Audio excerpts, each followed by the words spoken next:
Back Nirmal Congress కార్యవర్గ సమావేశంలో రసాభాస జరిగింది. తమను వేదికపైకి ఆహ్వానించలేదని ఎస్సీ నాయకుడు నేత ముడుసు సత్యనారాయణ ఆగ్రహం వ్యక్తం చేశారు. వేదికపై ఉన్న నాయకులను నిలదీశారు. ఏదైనా ఉంటే పార్టీ పెద్దలకు విన్నవించాలని సీనియర్ నేతలు హితవు పలికారు. ఈ సంఘటనతో సమావేశాల్లో ఒక్కసారిగా గందరగోళం నెలకొంది.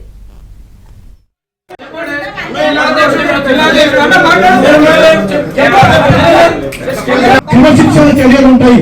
ఏదైనా ఉంటే పర్సనల్ గా మేము ఉంటాం, 1 by 1 మాట్లాడతాం. ఎవరైనా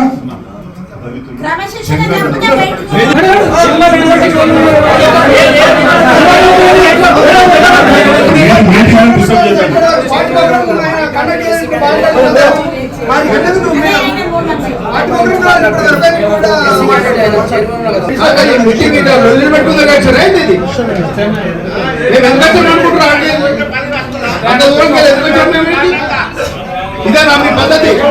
ఏదైనా ఉంటే సామరస్యంగా మాట్లాడండి. ఏఐసిసి ఇచ్చిన పిలుపు మేరకు మీ ముందరికి ఎట్లా తీసుకుపోదామన్న సలహాలు సూచనలు ఇవ్వని కోరుతున్నారు. అంతకంటే ఇంకా మనం దయచేసి ఎవరు కూడా పర్సనల్